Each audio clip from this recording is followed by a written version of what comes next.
Bayangkan sebuah tanah yang luas bernama Jawa, dari Gunung Merapi hingga ke pantai-pantai yang menghadap Laut Jawa. Sebuah pulau yang menjadi nadi tamadun besar di Nusantara. Dari sinilah lahirnya bahasa yang halus, budaya yang dalam, dan sejarah yang merentang ribuan tahun. Namun sejarah manusia jarang berjalan dalam garis lurus. Pada akhir abad ke-19, ketika kuasa kolonial mengubah wajah Asia Tenggara, ribuan keluarga Jawa meninggalkan tanah kelahiran mereka. Mereka bukan pelarian perang, bukan pedagang elit, bukan pembesar istana. Mereka adalah petani, pekerja ladang dan orang biasa yang membawa satu impian, mencari rezeki di tanah yang menjanjikan masa depan yang lebih baik. Mereka menyeberangi laut menuju tanah Melayu. Dan inilah kisah bagaimana satu bangsa yang begitu besar di Indonesia akhirnya menjadi sebahagian daripada identiti Melayu di Malaysia. Bagaimana bahasa mereka perlahan-lahan hilang, adat mereka berubah, tetapi akar mereka tetap berdetak dalam ingatan keluarga.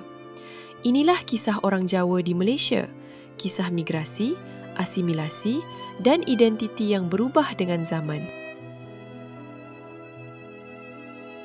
Pulau Jawa bukan sekadar tanah asal, ia adalah rahim bagi antara tamadun paling berpengaruh di Nusantara. Di sinilah berdiri kerajaan-kerajaan lama seperti Mataram, Majapahit, Pajang dan Demak. Di sinilah seni wayang kulit, gamelan, batik dan bahasa Jawa halus berakar. Tetapi pada abad ke-17 hingga ke-19, dunia berubah.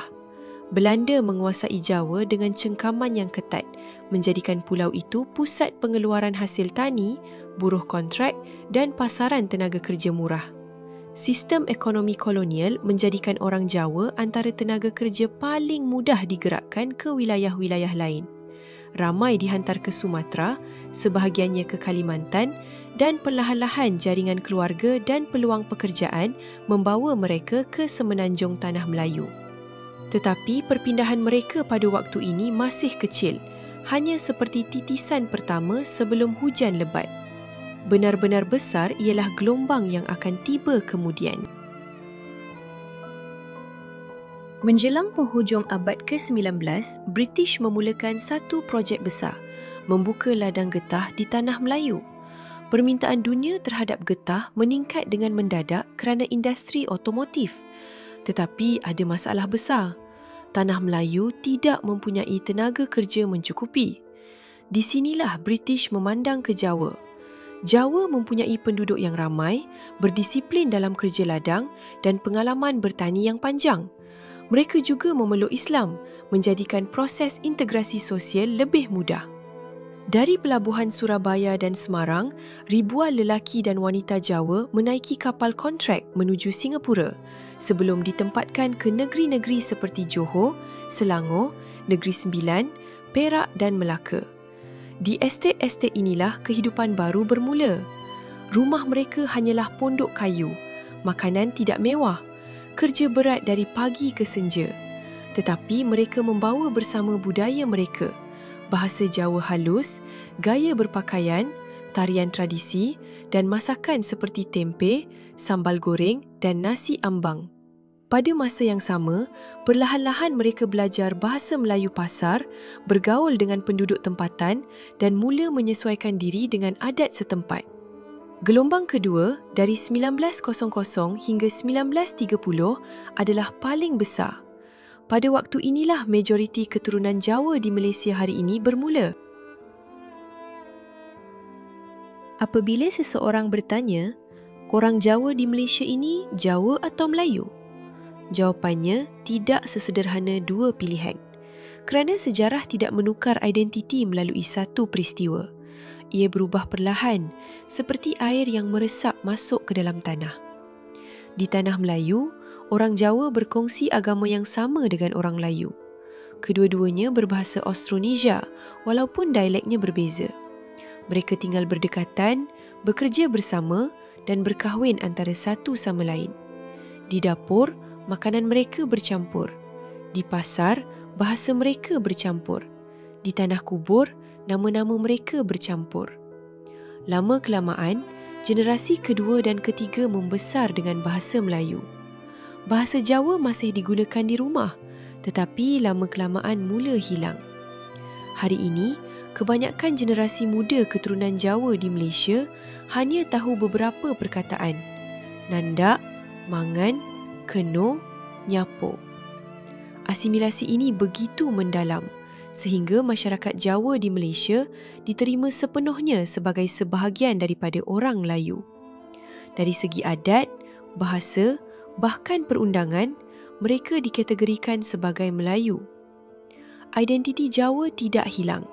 Ia berubah menjadi sesuatu yang lebih lembut, lebih dalam, sesuatu yang hanya hidup dalam ingatan keluarga.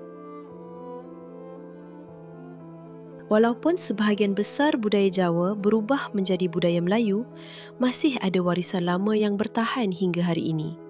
Kuda kepang dengan tarian berenergi dan beat gamelan yang halus terus hidup di Johor dan Selangor. Barongan masih dipersembahkan dalam majlis keramaian. Nasi ambing kekal sebagai hidangan utama dalam majlis doa selamat, disusun cantik di atas dulang besar, tanda kesyukuran dan kebersamaan. Ada juga kampung-kampung di Batu Pahat, Sabak Bernam, Kuala Selangor, Kuala Pilah dan Melaka di mana bahasa Jawa masih dituturkan meskipun hanya oleh generasi lama. Di sesetengah tempat, adat kenduri masih mengekalkan gaya Jawa, termasuk cara menghidang dan bacaan-bacaan tertentu. Di sinilah kita melihat bahawa identiti yang kelihatan hilang sebenarnya tidak hilang. Ia hanya mengecil menjadi lapisan dalam diri yang tidak selalu dinampakkan. Di Indonesia, Jawa ialah identiti etnik yang besar, penuh struktur adat, bahasa dan budaya. Tetapi di Malaysia, identiti itu menjadi sesuatu yang lebih kompleks. Di sekolah, generasi muda dikenali sebagai Melayu. Di IC, mereka Melayu. Dalam majlis rasmi, mereka Melayu. Tetapi di rumah, apabila atuk mengeluarkan cerita lama atau apabila nenek menghidangkan nasi ambang dengan cara tertentu, barulah mereka tersenyum dan berkata, "Kami ni asal Jawa." Identiti Jawa Malaysia bukan versi kecil daripada Jawa Indonesia. Ia adalah identiti baru, hasil migrasi, sejarah kolonial, asimilasi dan adaptasi. Satu identiti Melayu yang berakar daripada Jawa tetapi tumbuh menjadi bentuk yang tersendiri. Dalam perjalanan sejarah manusia, kita jarang berhenti untuk melihat bagaimana identiti kita terbentuk. Kita terlupa bahawa nama keluarga, logat percakapan, makanan kegemaran, semuanya adalah jejak zaman dibentuk oleh perpindahan nenek moyang yang mencari kehidupan. Orang Jawa di Malaysia bukan hilang menjadi Melayu.